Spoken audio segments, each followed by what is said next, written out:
എൻ്റെ പ്രിയപ്പെട്ടവരെ, ഒരു ദിവസം അനുഗ്രഹത്തിന്റെ വാതിൽ തുറക്കാം.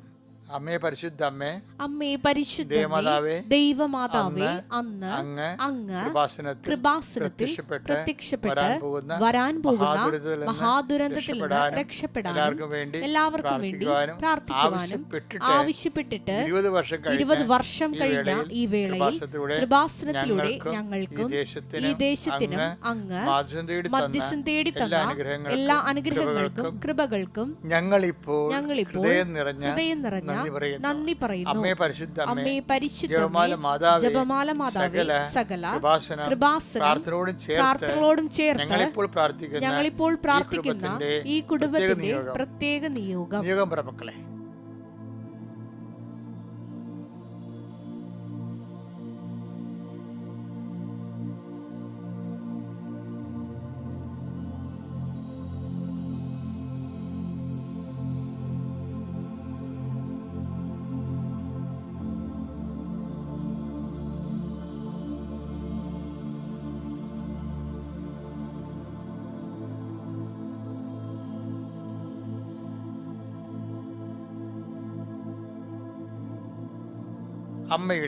അമ്മയുടെ പ്രത്യക്ഷീകരണത്തിന്റെ ഈ ദ്വാദശക വേളയിൽ ഞങ്ങൾക്ക് സാധിച്ചു തരുവാൻ കനിയണമേ. വിശ്വാസ പ്രമാണം. സർവശക്തനായ പിതാവും ആകാശത്തിന്റെയും ഭൂമിയുടെയും സൃഷ്ടാവുമായ ദൈവത്തിൽ ഞാൻ വിശ്വസിക്കുന്നു. അവിടുത്തെ ഏകപുത്രനും ഞങ്ങളുടെ കർത്താവുമായ ഈശോമിശിഹായിലും ഞാൻ വിശ്വസിക്കുന്നു. ഈ പുത്രൻ പരിശുദ്ധാത്മാവിനാൽ ഗർഭസ്ഥനായി കന്യകാമറിയത്തിൽ നിന്ന് പിറന്ന് പൊന്തിയോസ് പീലാത്തോസിന്റെ കാലത്ത് പീഡകൾ സഹിച്ച് കുരിശിൽ തറയ്ക്കപ്പെട്ട് മരിച്ച് അടക്കപ്പെട്ട് പാതാളങ്ങളിൽ ഇറങ്ങി മരിച്ചവരുടെ ഇടയിൽ നിന്ന് 3-ാം നാൾ ഉയർത്ത് സ്വർഗത്തിലേക്ക് എഴുന്നള്ളി സർവശക്തിയുള്ള പിതാവായ ദൈവത്തിന്റെ വലതുഭാഗത്തിരിക്കുന്നു. അവിടെ നിന്ന് ജീവിക്കുന്നവരെയും മരിച്ചവരെയും വിധിക്കുവാൻ വരുമെന്നും ഞാൻ വിശ്വസിക്കുന്നു. പരിശുദ്ധാത്മാവിലും ഞാൻ വിശ്വസിക്കുന്നു.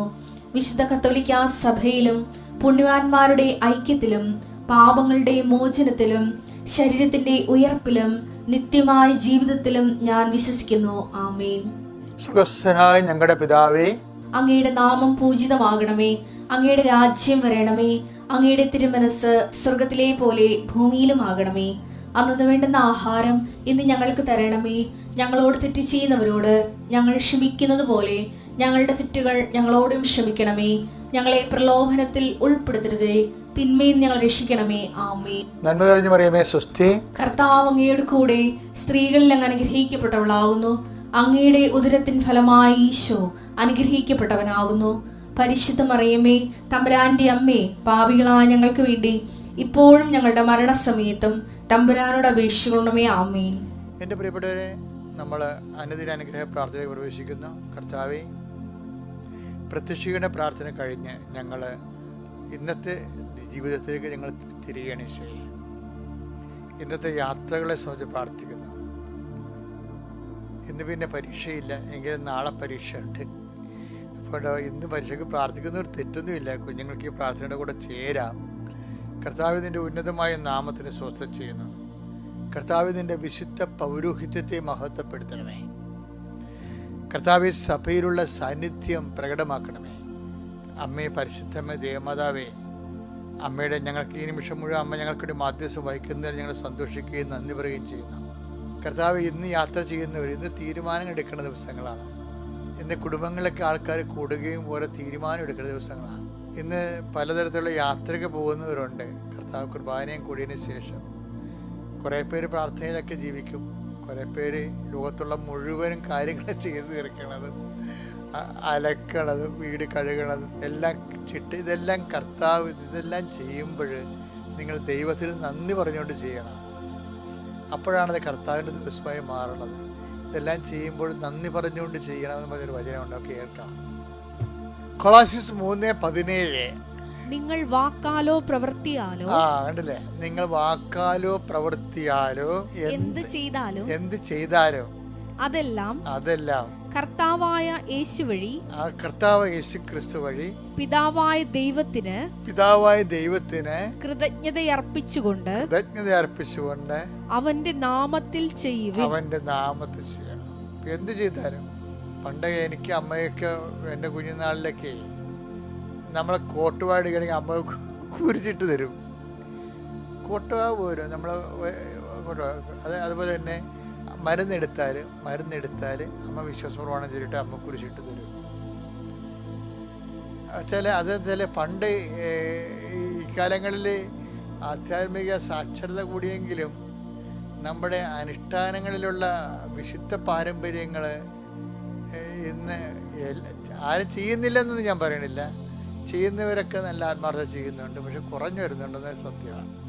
അതുകൊണ്ട് നിങ്ങൾ എന്ത് ചെയ്താലും ദൈവത്തിന് കൃതജ്ഞത അർപ്പിച്ചുകൊണ്ട് ചെയ്യണം.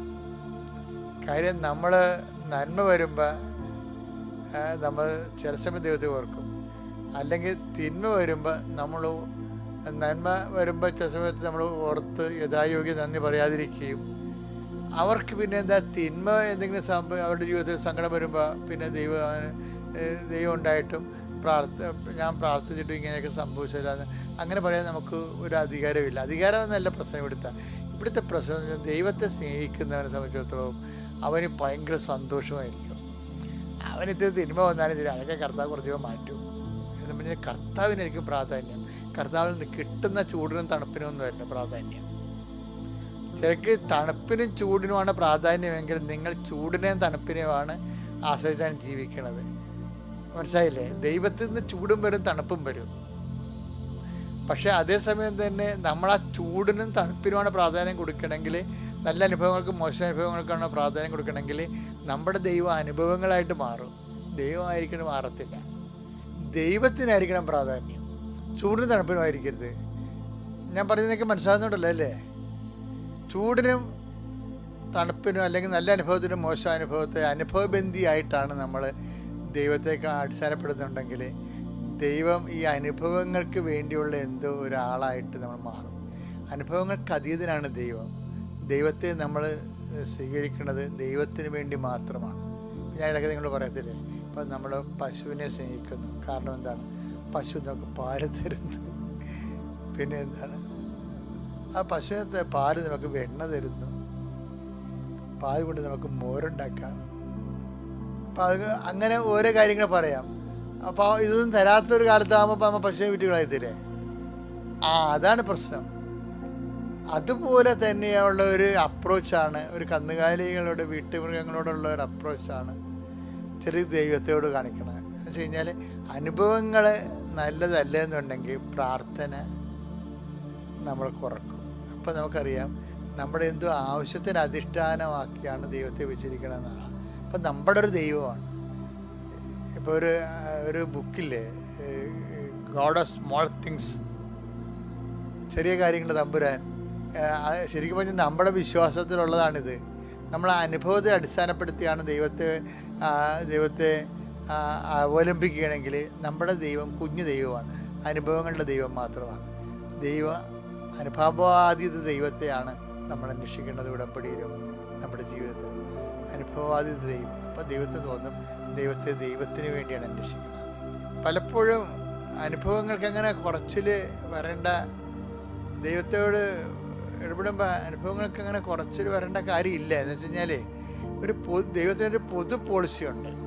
യേശുക്രിസ്തുവിൻ്റെ കാലത്തിന് ശേഷം സ്വർഗത്തിന് വന്നിട്ടുള്ള ഒരു പോളിസി ചേഞ്ച് വന്നിട്ടുണ്ട്. എന്താണ് ദൈവം ആഗ്രഹിക്കുന്നത്? ഇപ്പം ഞാൻ എൻ്റെ ആത്മാവിനെ എല്ലാവരിലേക്കും അയക്കുമെന്ന് പറഞ്ഞില്ലേ? ഇത് ഇവിടെ പറഞ്ഞിരിക്കണത് ഇത് പറഞ്ഞിരിക്കുന്നത് നടപടിയിലാണ്. നടപടി 2:17 പക്ഷെ അത് ജോയലിൻ്റെ ഇത് കട്ടാൻ പേസ്റ്റ് ചെയ്തിരിക്കണതാണത്. ജോയൽ 2:28 അന്ന് ഇങ്ങനെ സംഭവിക്കും, എല്ലാവരുടെയും മേൽ എന്റെ ആത്മാവിനെ ഞാൻ വർഷിക്കും. നിങ്ങളുടെ പുത്രന്മാരും ഇതൊക്കെ നമ്മൾ കേട്ടിട്ടുള്ളതാണ്. എന്നാലും ഞാനിപ്പോ പറഞ്ഞത് എന്താണെന്നറിയോ? നിങ്ങളുടെ പുത്രിമാരും പ്രവചിക്കും. നിങ്ങളുടെ വൃദ്ധന്മാർ സ്വപ്നങ്ങൾ കാണും. യുവാക്കൾക്ക് ദർശനങ്ങൾ ഉണ്ടാകും. ഇത് നമ്മൾ എപ്പോഴും കേൾക്കുന്ന വചനങ്ങൾ തന്നെയാണ്.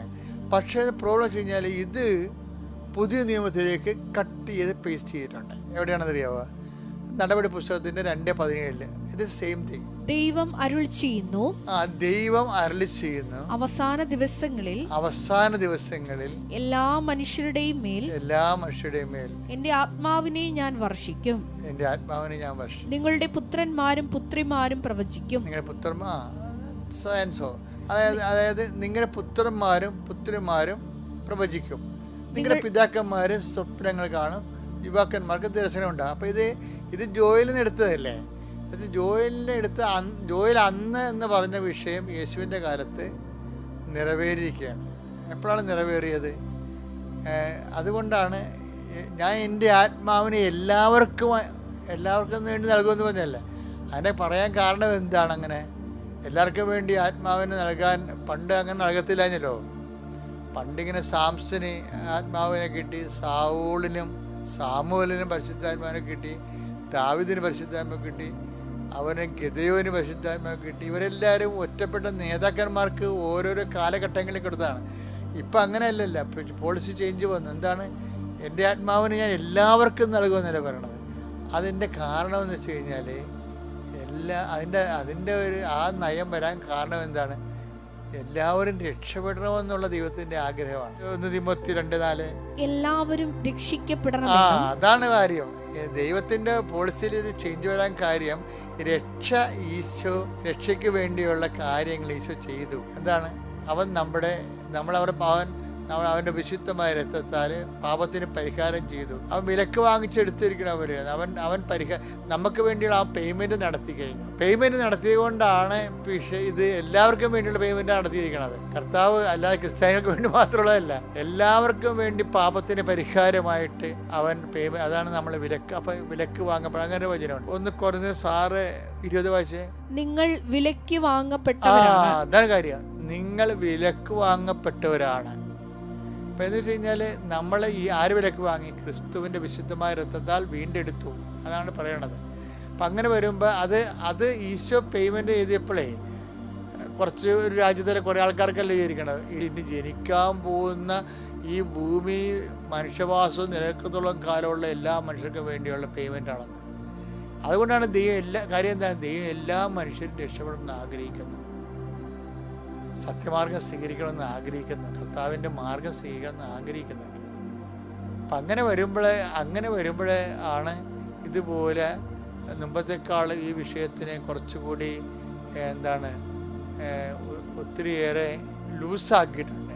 അതായത് ടൈറ്റ് ആയിരുന്നതിനെ കുറച്ച് ലൂസാക്കിയിട്ടുണ്ട്. എന്ന് വെച്ച് കഴിഞ്ഞാൽ ഞാൻ ഇങ്ങനെ നാട്ടുഭാഷ ഉപയോഗിക്കണത് ഈ ബൈബിൾ ഇങ്ങനെയും പറയാം എന്ന് നിങ്ങൾ മനസ്സിലാക്കണം. അല്ലാതെ ബൈബിൾ ഇങ്ങനെ ഇടിച്ചു കുത്തി ഒരു പ്രത്യേക സ്റ്റൈലിൽ മനുഷ്യർക്ക് മനസ്സിലാക്കാത്ത രീതിയിൽ സംസാരിക്കാം. ബൈബിള് ക്ലാസിക്കലായിട്ട് സംസാരിക്കാം, ശാസ്ത്രീയമായിട്ട് സംസാരിക്കാം. എന്ത് സംസാരിച്ചാലും ബൈബിൾ കൊണ്ട് ഉദ്ദേശിക്കുന്നത് എന്താണ്? ആത്മരക്ഷയല്ലേ?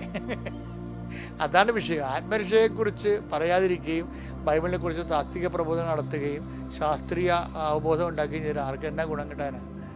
അത് ക്ലാസ് വലിച്ച് ഓക്കെ, അങ്ങനെയുള്ള ട്രെയിനിങ് സെൻറ്ററിലൊക്കെ ഓക്കെയാണ്. പക്ഷേ ബൈബിള് പൊതുജനങ്ങളിലേക്ക് കൊണ്ടുവരുമ്പോൾ അവൻ്റെ ആത്മരക്ഷയ്ക്ക് വേണ്ടി എഴുതപ്പെട്ടിരിക്കണം എന്നുള്ളൊരു ബോധ്യത്തിൽ നിന്ന് അവൻ്റെ രക്ഷ ഈ ബൈബിള് കൈമാറ്റം ചെയ്യുന്ന ആൾ ഉറപ്പുവരുത്തണം. ഉറപ്പുവരുത്തുന്ന ആ ലളിതമായ ഭാഷയിൽ അവനിലേക്ക്. അതാണ് ഞാനെപ്പോഴും ചെയ്യണത്. അല്ലാതെ ഞാനിങ്ങനെ ഉഴപ്പി സംസാരിക്കുക അല്ല. ശരിക്കും പറഞ്ഞു ചില കന്യാസിമാരൊക്കെ ഇതിൻ്റെ അകത്ത് കമൻ്റ് ഇട്ടിട്ടുണ്ട്, അച്ഛൻ പറഞ്ഞത് തന്നെ ഞാൻ പറയാം. അങ്ങനെ ഒരിക്കലും ചെയ്തില്ല. പറഞ്ഞത് തന്നെ പിന്നെ ഒരിക്കലും പറയാം നിങ്ങൾ സത്യം. അല്ലത് ഇപ്പോൾ 2.5 മണിക്കൂർ സംസാരിക്കുമ്പോൾ ഞാൻ എത്രയോ കാലമായിട്ട് സംസാരിക്കണതാണ്. എന്നാലും ഒരു 10% റെപ്പറ്റീഷനേ വരത്തുള്ളൂ, 5% റെപ്പറ്റീഷനേ വരത്തുള്ളൂ. അത് വരുമ്പോൾ നിങ്ങൾ ശ്രദ്ധിക്കേണ്ടത് കോണ്ടസ്റ്റ് വ്യത്യാസം ഉണ്ടാകും. പറഞ്ഞതിന് തന്നെയും പറയുകയല്ല, അതിൻ്റെ ലിങ്കും ലൂപ്പിങ്ങൊക്കെ എല്ലാം ഭയങ്കര വ്യത്യാസം ഉണ്ടാകും. അപ്പോൾ പുതിയൊരു വേർഷനായിട്ടായിരിക്കും, പാഠഭേദമായിട്ടായിരിക്കും വരണത്. പിന്നെ ഇപ്പോൾ ഒരു പ്രശ്നമുള്ളതെന്ന് വെച്ച് കഴിഞ്ഞാൽ ഉടമ്പടി ധ്യാനത്തിൽ വരുന്ന ചില കാര്യങ്ങൾ ഡെയിലി ബ്രെഡിൽ വരും.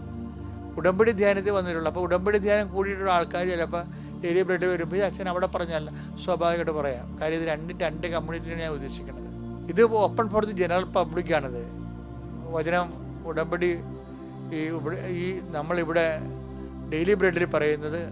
അപ്പോൾ ചിലപ്പോൾ അത് നിങ്ങൾ ക്ഷമിക്കണം. അല്ലെങ്കിൽ അത് 2 പ്രാവശ്യം കേട്ടുകൊണ്ടല്ലോ കുഴപ്പമൊന്നുമില്ല. 2 പ്രാവശ്യം അവസാനം കേട്ടതുകൊണ്ടേ അത് ഓർമ്മിക്കുമല്ല. ചില വചനങ്ങൾ ചില സമയത്ത് നല്ല ക്യാപിറ്റൽ വേർഡ്, കീ വേർഡൊക്കെ ഉണ്ടാകും. അതൊക്കെ ഉടമ്പടിയുടെ, അതൊക്കെ ഞാൻ നിങ്ങളെ ഓർപ്പിച്ചുകൊണ്ടിരിക്കും. അത് സഭയുടെ ഒരു പാരമ്പര്യമാണത്. 2 1:12 എടുത്തേ.